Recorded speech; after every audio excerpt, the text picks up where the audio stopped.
Okay, so that's not what we got together to talk about. We got Right, plenty of right. other stuff. We do. Oh my gosh, we could go another. You last night when you weren't here, just to let you know, we went several hours. We went Oh almost my 2 hours. gosh. Holy And we cow. had a lot of chatters. We had 125 people on, and it was actually very interesting. I learned a lot, and whenever you have Neil on, it was also interesting to get his take on it Sure. because he tries cases differently, and he has different viewpoints than you and I may have, or sees things. It was just very interesting how he intertwined all the three cases we talked about last night together, dealing with the fact that a prosecutor, because this is going to be interesting as we talk about Karen Reed, has to, if they have a witness who is lying, has to get up there right in court and tell people a lie is a lie is a lie, no matter what the subject. That's the Glossip case that just came down. We talked about it last night. So given the Karen Reed case that's filed, given the Karen Reed documents that were filed today, that the court becomes interested in every single case now. Yeah, and we're going to go through the, what's it called again? Full-throated motion for dismissal that has been filed now. Even though it's the redacted version, there's still a lot in there. So just as a kind of a setup for that. Redacted version. Well, before you do that, redacted version. You know what redacted version means? Yeah. It means that I wasted a lot of your ink is what they did. My ink, because I felt that I had to mark it up with my pen and pencil, my yellow marker today. And when I got to the end, I got a notice that my ink was out. And of course, when I go to see my ink was out, it's because redacted. Yeah, and we'll talk about that. Was Exhibit C, I believe, that was just the whole exhibit was gone, missing. And I went back and checked, and in the motion itself, Exhibit C is not referenced except somewhere underneath the black. So I don't know what it is because they wouldn't even identify it in the body of the motion. So we're gonna have our speculation as to what it is, and I think it's juror related, but we'll get into that. Okay, so this of course is the motion promised by Alan Jackson, a fully throated motion to dismiss that is now on calendar for next Tuesday. They've got Tuesday and Wednesday. They're going to be doing stuff up there. So we thought it'd be great. And Tuesday, where is Michael Bryant from Justice Serve TV? I'll be there hanging with my folks, talking to whomever will talk to me, and it could be a huge day. It really could be. I don't expect Judge Bev to rule on this on like Tuesday afternoon, but you're going to be there Wednesday too. I'll be there Wednesday, and then they've got a federal court appearance in the morning, which the Judge Bev has said, yeah, go take care of that, and then hop on over here. So they'll be very busy on Tuesday and Wednesday of next week, as will we. Justice Service TV will be there, and it's always an interesting little trip up there. And the weather's getting so much better. Oh man, it's so much better. So nice.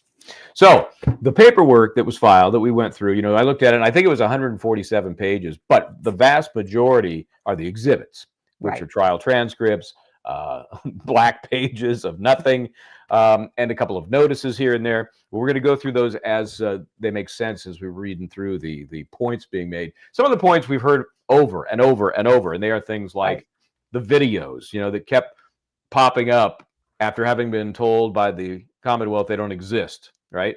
Oh, yeah. Or they've been written over, and then they've somehow come up. So the defense position is you had them, you knew you had them, you lied about it, you never provided them.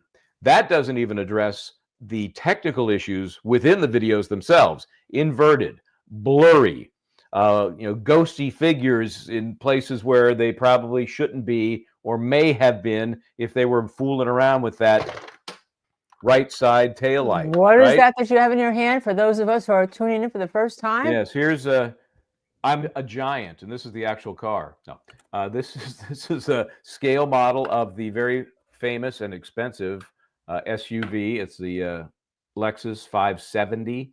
It is a luxury vehicle. Just look under the hood of that baby. Wow, look at you. It's a nice car. It's a nice car. I have no idea. Just, Google and it pops up. So we also have, of course, I'm dragging these things out. Whoa, what's that? Oh, wait. For those of us who haven't joined. Oh, yeah, this is, they found, I believe the last number is 43 pieces of taillight. Does that sound right? Sounds about right. Oh, but wait, hold on a sec. Hold on. I found another one. I got it.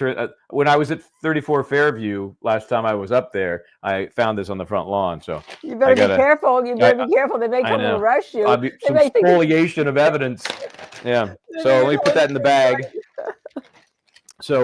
yeah, and we had some comments because we have a taillight, right? Oh yeah, where'd that go? Here it is. Yeah, here's there's the taillight. there it is. That's There's where the all those taillight. chunks came from. Right. So yeah, so I did the hammer test on this originally. That's how it busted. Because my concern was always, how hard does a human body have to be hit by a car backing up to break this material? And it's pretty damn hard. So we've had a couple of comments, and I always laugh when people get so riled up, calling us names, or maybe they're calling me names, talking about how there were all these videos, and it's clear that this tail light was intact until the contact, if it occurred, with John O'Keefe's body. And it's just, you're crazy to be suggesting otherwise. And I mean, I wish I could see that storyline, because all I know is at 5-ish in the morning, when this vehicle backed out of John O'Keefe's, Karen Reed at the wheel, and bumped into whatever that car was that was right there. And remember, the the car moved. You could see the car move. They slowed that video way down so you could see that it moved. There was contact. And then as it drives off, even then, you can still see this taillight is mostly intact.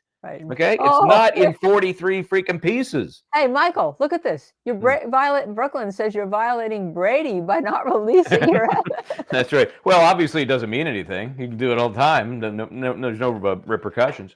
So this person was very upset that I would be suggesting that the taillight was relatively intact until they started finding all of these pieces all over the place. Remember, I think it was up to as many as 15 days after the date of the incident that additional pieces were found.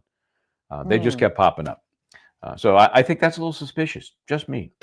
So, and we'll see that in this motion, that's obviously one of the central issues. Right. There's also the issue of the evidentiary hearing they're looking for. If they can't get a dismissal, then they're saying, okay, well, let's get into this Brady material, right? But the new angle, the new thing, that this was new to me, maybe you'd seen it before and maybe I missed it. They're referencing in this motion juror misconduct or juror tampering. I had not seen that before until this motion. I had neither. Excuse me as I blow my nose. I have a terrible allergy. Please, yeah, don't blow your nose on that page. That's a mess. I'm not. So I had not. I assume that a lot of the redactions. That's what I think. That's for the redactions. That's what I would think. That it's referencing the jurors and whatever they believe happened that was misconduct. So without further ado, but Judge Bev had grave concern. About the payment for the ACA experts. Yeah. So okay, let me see if I can get. Let's get into this. That's okay. Let's get into this without further ado, because it is it's a pretty interesting document. It's one of these you start highlighting, and the next thing you know, it looks like your redacted document. There's so much stuff highlighted. So I tried to control myself. So